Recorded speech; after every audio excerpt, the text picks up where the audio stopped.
Ang title po ng ang sermon sa gabing ito ay hihiramin natin sa chapter 5 verse 1. And walk in love as Christ also loved us. Ang papamagatan po natin, mga kapatid, church, yung sermon sa gabing ito. Love as Christ loved us. Sa Tagalog, matuto po tayong umibig gaya ng pag-ibig ng Panginoong Hesukristo sa atin. Nais ko pong umpisahan ang nais ng Panginoon na malaman natin. Tayo po lahat ay naniniwala na mahal natin ang Panginoon. Amen? It's difficult to say that you love the Lord but wala namang realidad. But what we are trying to achieve this evening ay yung kausapin tayo ng Panginoon. Kasi tayo po ay nabubuhay na sa huling sandali. Naniniwala po ako dyan. Ang iglesia po sa Jeddah, ang iglesia dito sa Imus, ay iisa ang tindig pagdating sa pagbabalik ng ating Panginoong Hesukristo. Na siya po ay darating dito, babalik, bago pa man dumating o mangyari ang 7 taong paghihirap. Yan po ang tinatawag na pre-tribulation rapture. Although Matthew 24 is very clear that it is about tribulation, yet we read from those verses, from that chapter, kung di ako nagkakamali, nabanggit po dyan, the love of many shall wax cold. I believe na kahit wala pa po tayo sa tribulation period, marami ng puso ng mga Kristiyano nagyeyelo. We may not realize it, but if you are going to make an assessment of your life, you cannot deny that your love for Jesus has waxed cold. And I pray that this evening, that by the grace of Jesus Christ, He will melt that cold heart at gawin itong nag-aalab uli sa tunay na pag-ibig. Kaya nga umibig ng kagaya ng Panginoon. And also we read in Revelation chapter 2 or 3, if I am not mistaken, nakasulat po doon. Nire-rebuke niya ang isang iglesia doon. Bakit? That church left her first love. So hindi lang individual na Kristiyano, even the entire church ay pwedeng manlamig ang pag-ibig sa Panginoon. Kaya kailangan, ang iglesia natin, yaman din namang naghihintay tayo sa pagbabalik ng Panginoon. I want you to check your heart. Is it really burning for the love of God? Totoo ba talaga na wala kang duda, hindi ko po ako nagkakas ng doubt sa puso ng bawat isa. Pero malaking issue kasi ang pag-ibig sa Panginoon eh. Kasi without love, para tayong mga parang batingaw lang. No po? Walang saysay yung ating mga ginagawa. Kahit pa ano ang gawin nating pagpupursige, kung wala naman talagang pag-ibig sa Panginoon, parang mapapahiya po tayo sa pagbabalik ng Panginoon, di ba? Mabuti na nasaliksikin natin ang puso natin, ma-assess natin ang kalalagayan natin bilang iglesia, bilang individual, kung talaga bang nag-aalab sa pag-ibig, because the Lord would not accept yung ikaw ay maligamgam. Either you are hot or cold. But in between ay mas mahirap. Pero ang ina-achieve natin ngayon, sa biyaya ng Panginoon, ay talagang nag-aalab. At natitiyak natin yung pag-ibig natin ay gaya ng pag-ibig ng Panginoong Hesukristo sa iglesia. Kasi walang ibang pamantayan. Hindi pwedeng pamantayan ng pastor. Hindi pwedeng pamantayan ng member. Kasi kahit akong pastor, minsan ako kasi fluctuating ang pag-ibig ko sa Panginoon. Unlike the love of Jesus Christ is always fixed. No? Tayo, for any reason, no? Even small reason, kahit pastor, ay minsan, pag-ibig medyo nagkakasala. It's the most difficult thing to do against the Lord Jesus Christ, to sin against His love. Kaya yan po yung ating pag-uusapan ngayong gabi. Na yung ating pag-ibig ay kailangan, alam ko, hindi natin mapapantayan, mahihigitan, ang pag-ibig ng Panginoong Hesukristo sa iglesia. Pero tignan natin yon, no? Dapat umibig tayo ng kagaya ng pag-ibig niya. Mahirap. Pero kung pare-pareho tayo may Holy Spirit sa ating puso, katulad nitong pinag-uusapan dito sa Ephesians chapter 5, kahit na ang napangasawa mo ay godly, Sunday school teacher, or deacon, no? That relationship, that married life, will have to experience massive difficulties and problems pag both or one of the partners ay hindi lumalakad sa Espiritu ng Diyos. Kaya nakasulat dyan, walk in the Spirit. Tapos nakasunod po dyan, love your husband. Husbands, love your wife. Wives, submit. That will be difficult to do without the Holy Spirit na ikaw ay filled ng Holy Spirit. You must be walking. Otherwise, hindi po exempted ang Christian couple sa mga problema. Ano po? Okay. Ngayon, hindi po. Ang sabi ko kanina, hindi natin pag-uusapan dito, relasyon ng mag-asawa. But, sabi dito, may mystery. Sa dulo, sabi ganun, I speak mystery, sabi ni Apostol Pablo, I speak of the church. Yung relasyon na pinapakita doon, tapos sinabi doon, this is now bone of my bone, flesh of my flesh, it takes us back to Genesis chapter 2, kung saan nangyari ang unang kasalan sa unang couple, sa unang tao. Imaginein mo si Apostol Pablo, babalik sa araw ng creation, anong nilalang yung tao, tapos unang wedding, tapos yung pala ay type yon ng church at si Jesus Christ yung pag-iibigan nila. Kaya makikita natin dito sa mga salita ng Diyos, paano ba natin iibigin yung iglesia? We are not worshiping church. We are worshiping our God, but not the church. But,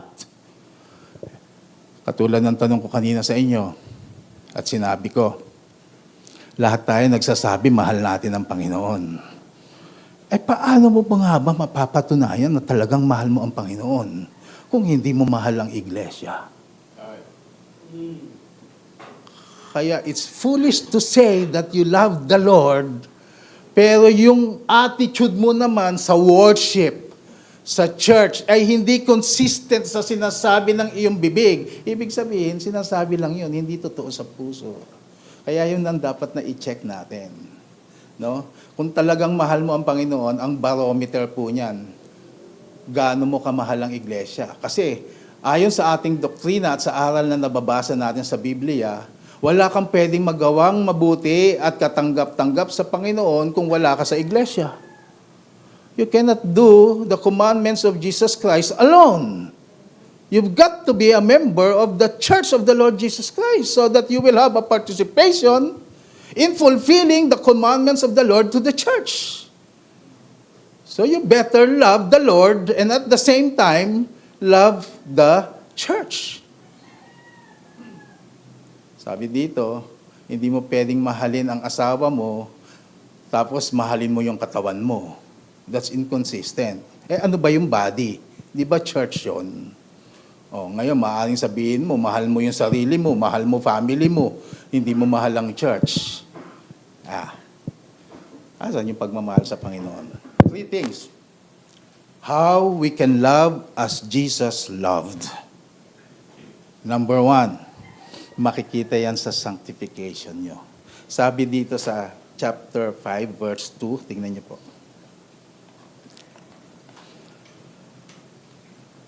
Verse 3, but fornication and uncleanness, all covetousness, let it not be one's name among you. Ito po, payak sinasabi ng Panginoon na may mga kasalanan na agad-agarang iniiwan. Pag ikaw ay nasilo ng kasalanan na ito at nakilala mo ang Panginoon, niligtas ka ng Panginoon, ito yung mga kasalanan na hindi pwedeng agad-agad manatili sa buhay mo.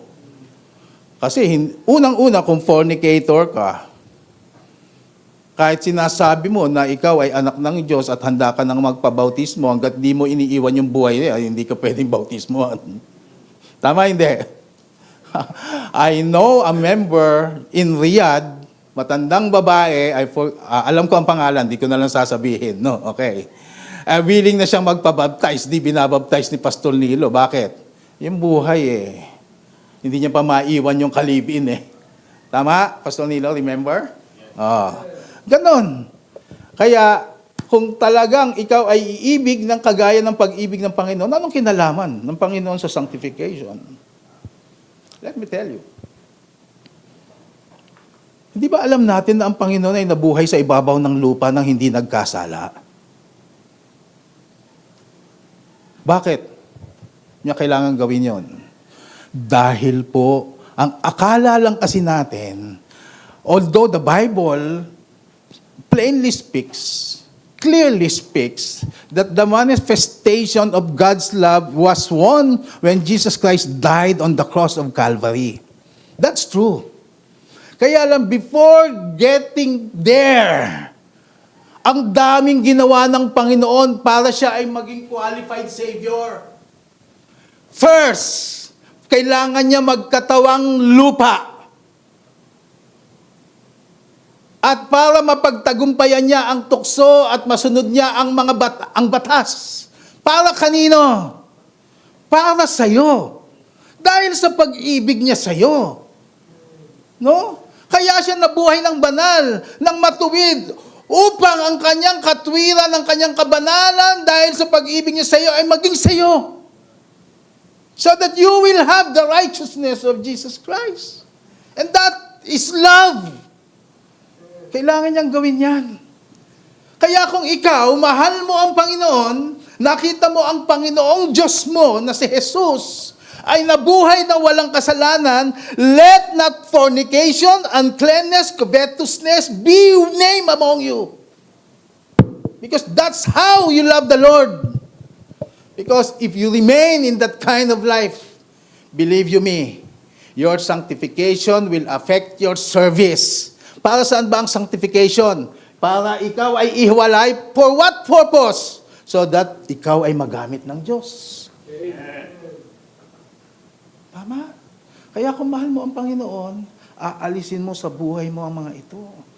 Foolish talkings, filthiness, jesting, na mga green jokes, lahat yan.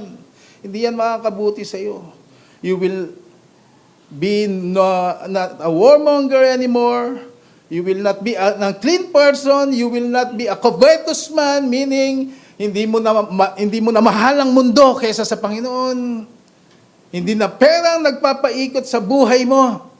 No, kundi yung pera na yan, tool na lang yan para makapaglingkod ka sa Diyos at ikaw ay mabuhay sa ibabaw ng lupang ito. Hindi ka nabubuhay para sa pera. Ang pera ang ginagamit ng Diyos para kumain ka. Huwag natin baliktarin po yun. No po?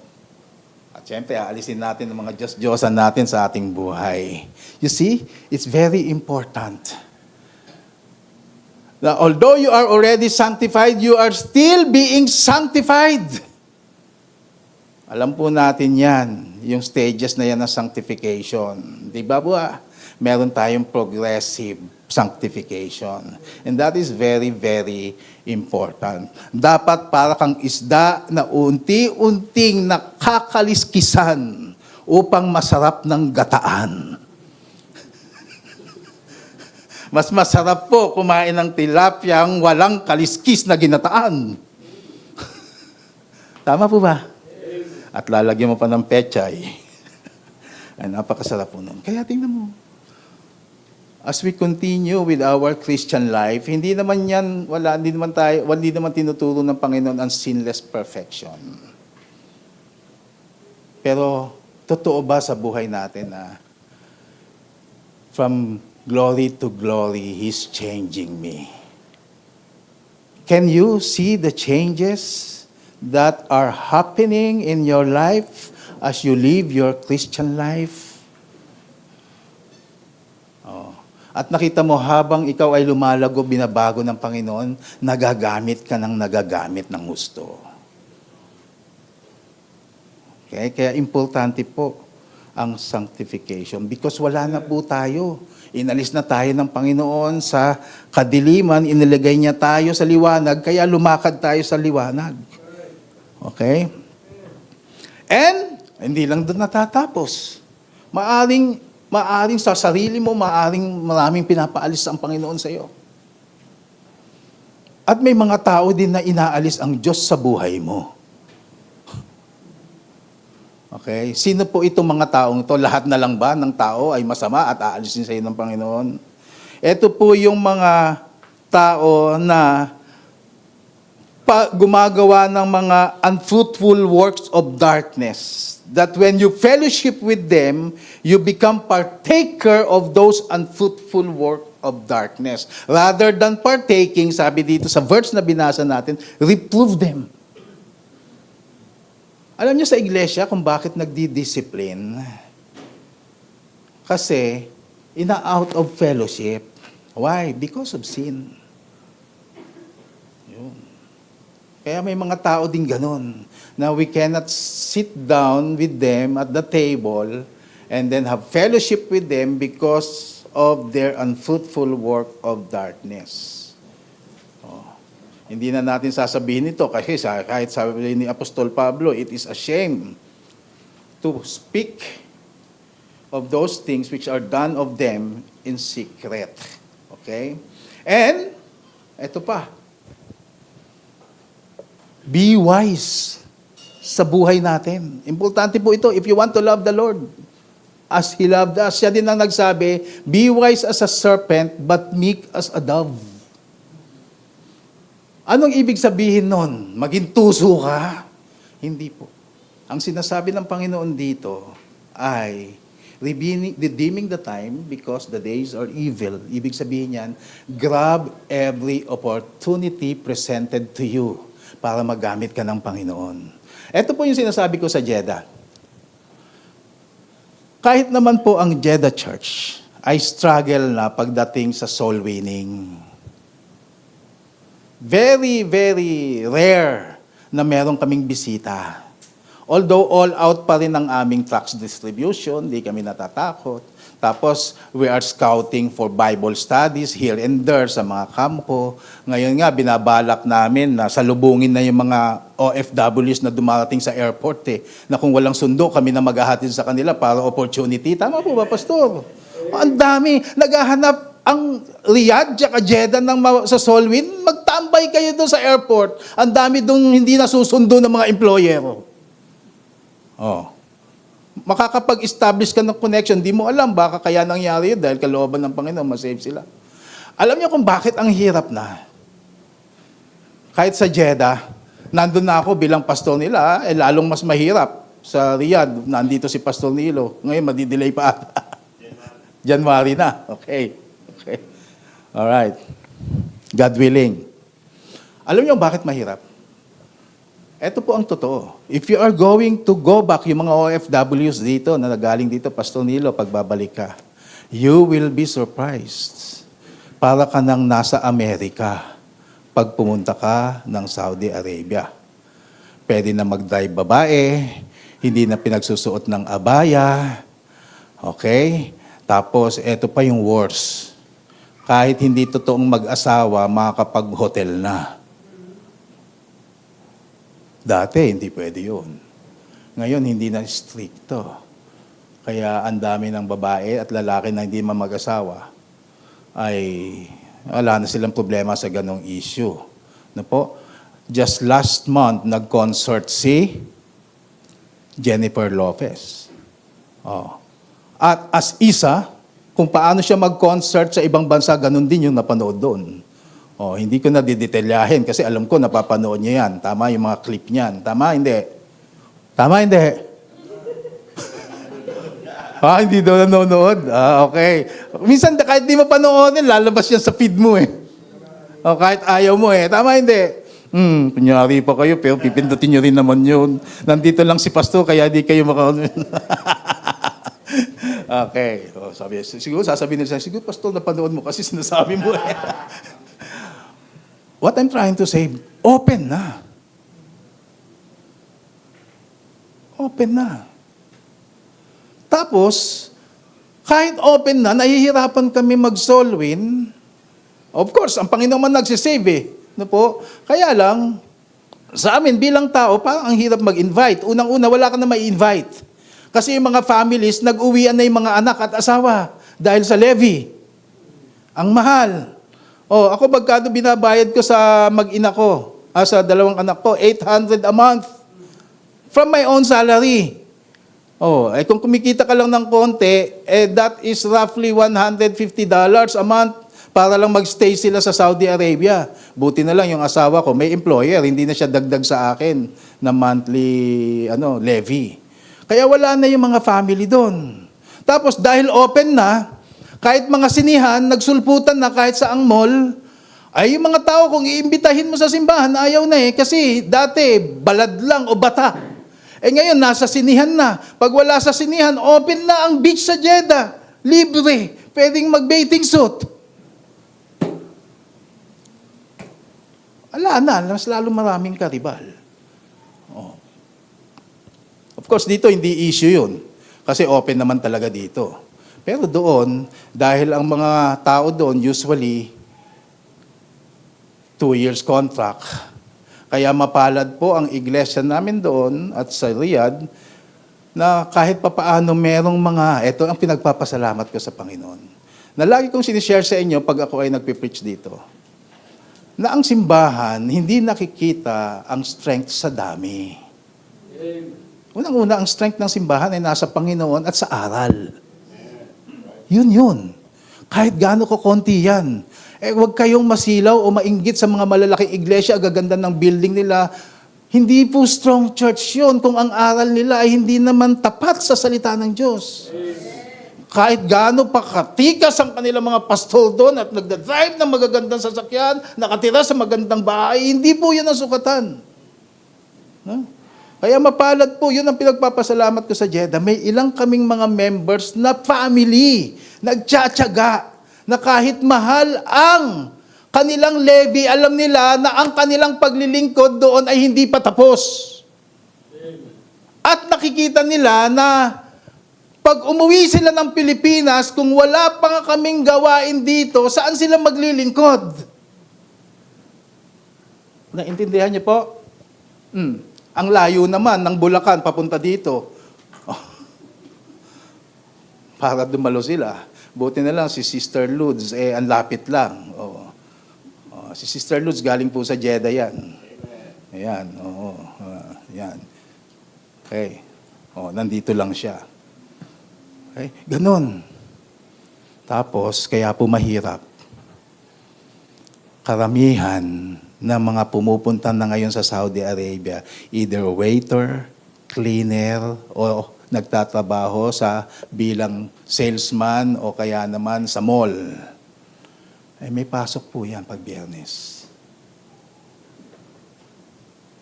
Yung ibabaptize ko sa Riyadh nung nandoon ako, nandiyan na sa Jeddah ngayon Hirap na hirap umaten kasi sa hotel. May pasok ng Biyernes. Tapos sa gabi, maraming guest sa hotel, kaya bibihira. Yun na yung mga dating na mga OFWs ngayon doon. Kaya mahirap talaga ang labanan ngayon doon. Kaya mapalad na lamang, may simbahan na nakabaon na sa salita ng Diyos, yung mga miyembro na naiwan. And we are already happy with that because worship service is still acceptable kahit na konti o iilan. Amen? Amen. Yun. Kaya, pag may bisita, may nabaptize na isa, sobrang tuwa namin sa Panginoon. Okay? Kaya yun ang sinasabi. Grab every opportunity. And not only grab opportunity, create an opportunity. Ang hirap sa atin, gusto natin makawin ng soul ng Panginoon, naghihintay lang tayo. Hindi being wise yan. Create. Kahit po sa business world, create an opportunity to make money. Hindi naman making money ang iglesia ng Panginoon. Kaya lang hindi pwedeng ang mga anak ng Diyos ay hindi pupunta kung saan nandun ng isda. Dahil ang isda, hindi yan lalangoy papunta sa pampang. Kailangan mong hulihin yan. Ikaw ang pupunta. Kaya nga yun yung konsepto ng fisherman. Ikaw ang papalaot. You have to create an opportunity to catch fish. Because fish will remain in the water, you have to get to them. They will not swim toward you. Is that correct? Ayun. Number 2, love as Jesus loved. Ito po, no?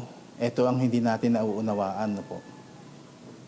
Tanggap mo na ba kung ano ang buhay na binigay sa iyo ng Panginoon? O ngayon, ang buhay mo pa rin, akala mo, yung pa rin yung buhay mo na yung galawan mo sa labas ng simbahan.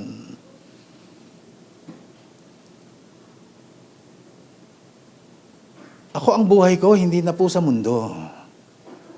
Kaya lang po ako nasa mundo kasi I am in the world, but not of the world.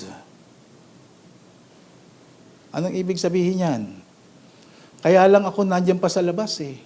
Kasi para magamit pa ako ng Panginoon eh. Yun nga yung iniiyak ko sa Panginoon lagi. No? Buti nga si Pastor Nilo nakaraos na sa stress na ganun eh. Alam nyo po, hindi naman po sa pagmamata sa mga pastor dito sa Pilipinas. Hindi nakasama si Pastor Nilo doon. Kasi pinagdaanan niya yon. Kami pong mga ginamit ng Panginoon sa Saudi Arabia. It was difficult. Until now, it's difficult. Why? May trabaho kami, secular. Tapos may trabaho ka sa Panginoon. Although we don't call it a job, pero it's a duty. Ang hirap po pagsabayin nun. Kaya lang, tanggap ko na gano'n ang buhay ko sa Jeddah. Tanggap na ng family ko yun. Ako po, ang trabaho ko po, hanggat nandyan yung amo ko, hindi ako pwedeng umuwi. Pumapasok po ako ng 8:30 ng umaga, ang uwi ko dapat 5:30. Tama? Legally. Ang amo ko dumarating 11:30. Umuwi alas 9. Oh. Pag nandyan pa siya, kahit gutom na ako, hindi ako makatayo kasi anytime patawag niya ako. Ang haba, usually 12 hours ang duty ko. Bago nga ako lumipad dito, usually hindi naman ako tumatanggi kay Pastor Nilo, sinasabi ko taaban. Kasi bago niya ako pinalipad ng Huwebes, alas 12, pinagtatrabaho niya pa ako, alas 2 ang flight ko. Tumatawag pa, umalis ka ng 1:00. Sabi ko, paano ako maka-check-in? 1:15, yun yung last closing ng boarding. Pero tanggap ko na gano'n ang buhay ko. What I'm trying to say is, dapat na-realize nyo na ang buhay nyo ay hindi pang mundo. Kaya lang kayo pinamanatili ng Panginoon na may galawan sa mundo para magamit kayo sa iglesia niya. Yun. Ang buhay nyo talaga, magsamba, ministry, humayo o missions. Yun na talaga ang buhay nyo. Iilan lang po tayong ganyan dito sa ibabaw ng mundo. Yakapin nyo na po yan. Amen. Wala nang ibinigay ng Panginoon na katuwang niya kundi tayo. No? Okay. Tignan nyo na lang ng tama yung mundo. Huwag niya na yan ang ibigin nyo. Ang ibigin nyo yung Panginoon. Kaya nga sinasabi, love not the world, neither the things of the world, yet nasa mundo tayo. Paano ngayon magiging totoo sa buhay natin yon? Makatotohanan. Makikita yan ngayon kung niyakap mo na kung anong klaseng buhay ang binigay sa iyo ng Panginoon. This is your life now. And this should continue until He comes. Ayaw natin na makita na sa isa sa inyo, babalik sa mundo. Be not a Demas, be not a person who goes back to the world. Ito na yung buhay natin. Bakit ko sinasabi yan? Kasi sabi ng Panginoon dito, number 2, sacrifice. Di ba ang Panginoon, ang pag-ibig niya is sacrificial?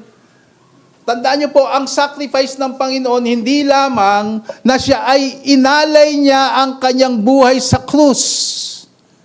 Sacrifice already happened before eternity past. The love of God, although manifested on the cross, pero doon pa lang in eternity past, nandun na yung sacrifice. Tinanggap niya na ang utos sa kanya ng Panginoon na ikaw ay bababa sa lupa at iaalay mo ang buhay mo bilang sakripisyo. That was already sacrifice.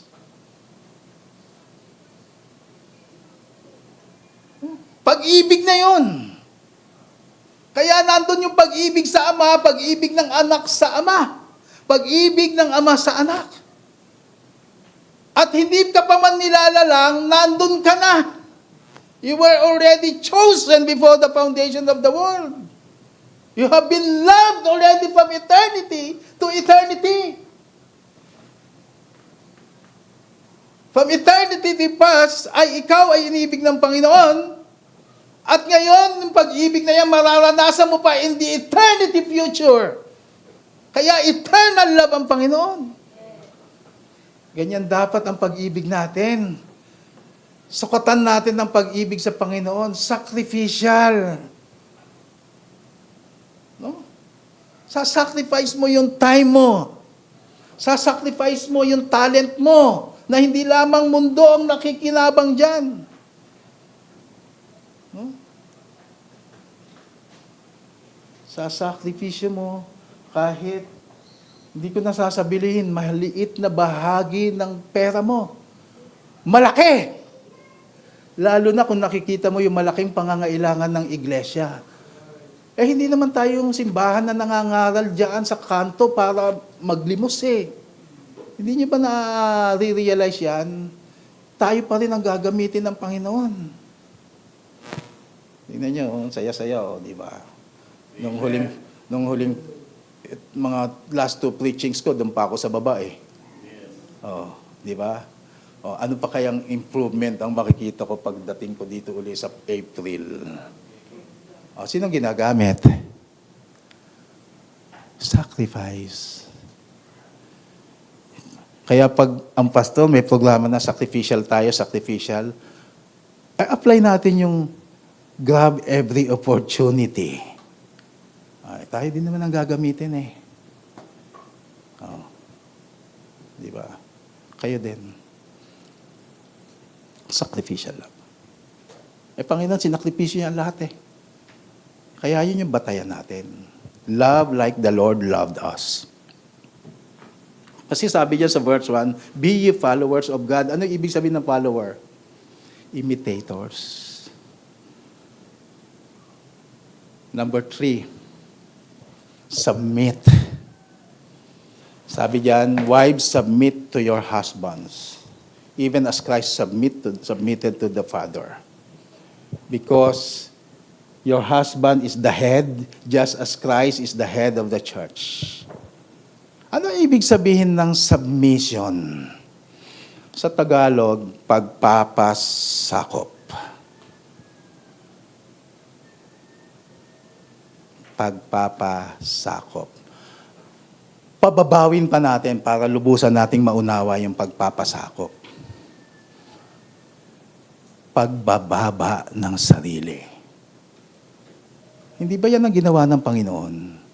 Binaba niya yung sarili niya.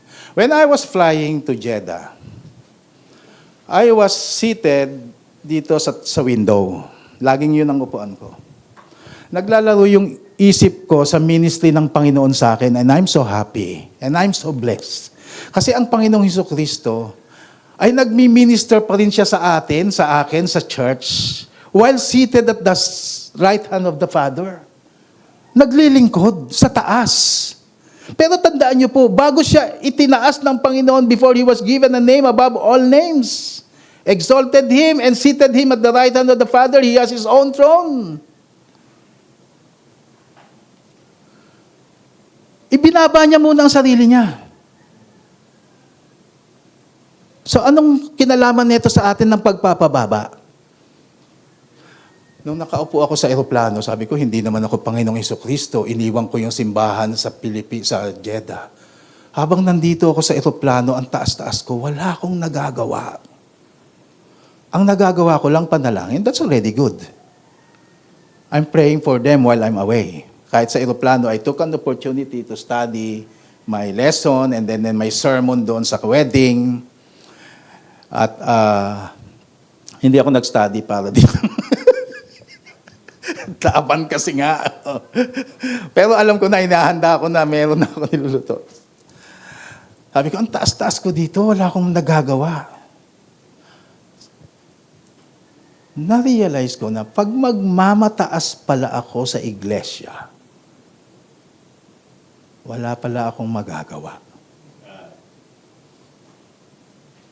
Kung akala natin yung mga nagmamataas, sila yung nagpapagalaw sa simbahan, sila yung nagko-contribute sa simbahan, they are wrong. Kasi kung ikaw hindi ka Panginoon at nagmamataas ka, hindi ka nagagamit ng Panginoon. Kasi yung katawan kasi is composed of small parts. And those small parts and big parts are doing their work because to submit means to be served. To serve. Sabi ng Panginoon, I came not to minister unto, to be ministered unto, but to serve. Kaya to submit means to serve. Kaya dito kung gusto mong makapaglingkod, ibababa mo talaga ang sarili mo. Kahit pastor ka, ang pastor naglilingkod, pagbababa yan. Lahat tayo dito, servants, lahat tayo walang mataas sa Panginoon, siya lang. No? Kaya ganun din sa simbahan, sa mag-asawa. Parehong nagsasubmit ang mag-asawa sa isa't isa. Kasi sabi sa naunang verse, although sinabi niya sa asawa, wives, submit to your husband, but the verse prior to that is clearly written there, submit one to another. Bakit? Kailangan magpapakumbaba kayo pareho. Paglilingkuran ng lalaki ang kanyang asawang babae, that's submission. Anong ibig sabihin nun? You take the responsibility as a husband. You're responsible for your wife and your children. And a wife is responsible also sa kanyang husband and children. Hindi ba submission pareho yan? Paglilingkod. Yan. Kaya sa iglesia, tingnan niyo po, nagkakaroon, wala tayong na-achieve pagpataasan ng ihi at ere. Lahat talaga kailangan naglilingkod. Dapat na-realize natin yan. There's no member of the body that is insignificant. No matter how small you are in the church, no matter how little your contribution is, it contributes to the body as a whole. Kailangan ng mag-submit. Alisin na po yan, yung area na yan. Lahat po tayo dito lingkod. Amen? And last, sabi ng Panginoon dito through Paul, I speak of a mystery, the church. Tapos balik tayo sa Genesis. Sandali lang po Balik po tayo sa Genesis chapter 2.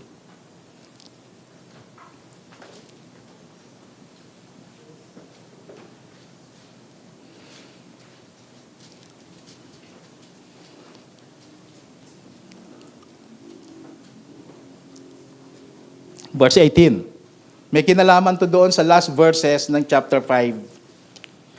And the Lord God said, it is not good that the man should be alone. I will make him an helpmeet. Tapos, anong ginawa? The Lord caused a deep sleep. Paggising na lang ni Adan, bawas na yung tadyang niya. Nandyan na yung kanyang asawa. Wala naman siyang choice. Kasi wala pang ibang babae sa mundong yun. Di ba? Ngayon yung mga babae, namimili na.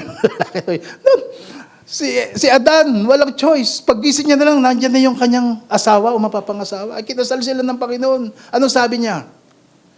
This is now bone of my bone, flesh of my flesh. Sabi ni Apostle Paul, I speak of the church.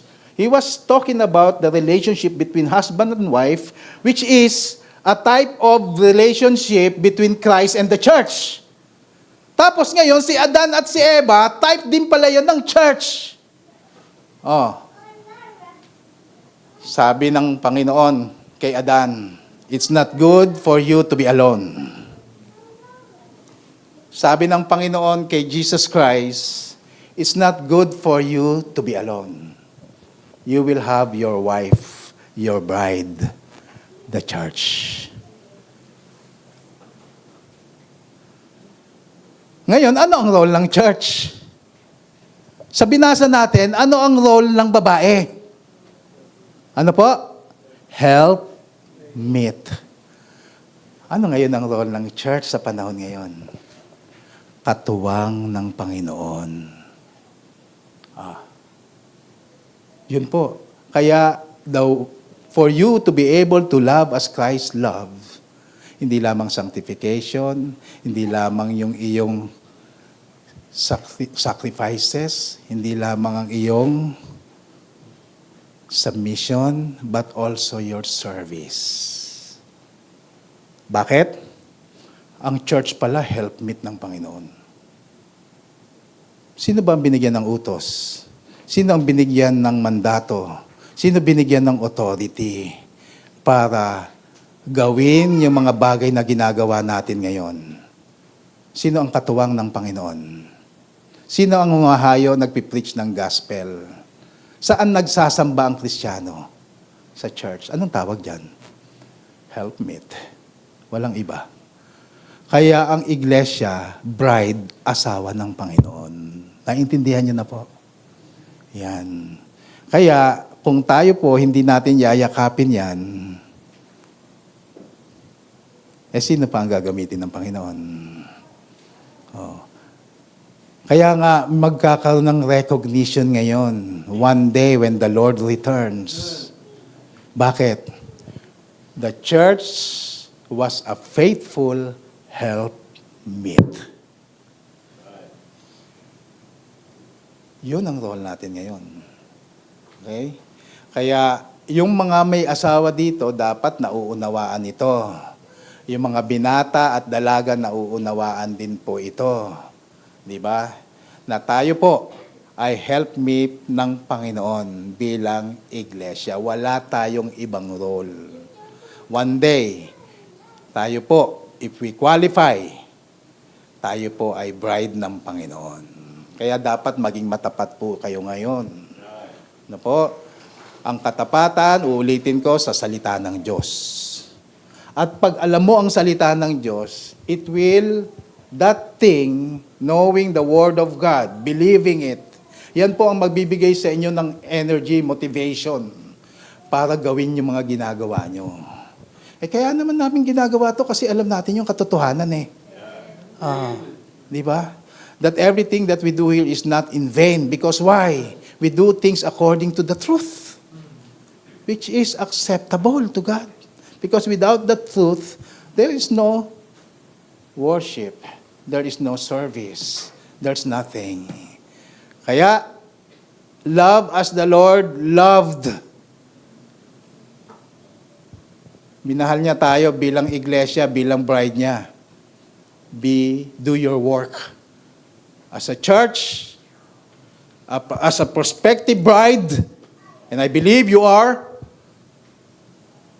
be a helpmeet. Amen? Amen? Yan po ang aking naisdalin sa inyo kung paano ka dapat umibig, katulad ng pag-ibig ng Panginoon. Mahal na mahal po kayo ng Panginoon bilang anak niya at bilang iglesia. Ang tanong na lamang, yung pagmamahal natin. Yun yung ating concern. We have no problem with the love of Jesus Christ Our concern is our love. Amen? Sana po ay naging hamon po sa inyo ang salita ng Diyos ngayong gabi. At ito po ay mag-udyok sa inyo na patuloy na maging matapat, maglingkod ng walang pagod. Kasi eto na yung buhay natin, yakapin na. No? Hindi na po tayo makakawala sa mundong ito. Si Pastor Nilo, hanggang huling hinanga niyan, yan na yung gagawin niyan, wala nang iba. Di ba? Amen? Ganon din si Sister Luz. Di ba? Magkatuwang sila. Sabi ko, buti na lang hindi nabali yung lalamunan mo. Makakaawit ka pa rin. Amen? Yun intact no? So imaginein mo, no? Even with our thorn in the flesh, we can still continue serving the Lord. Amen? God bless you. God bless the church. God bless Pastor Nilo. Amen. Salamat po.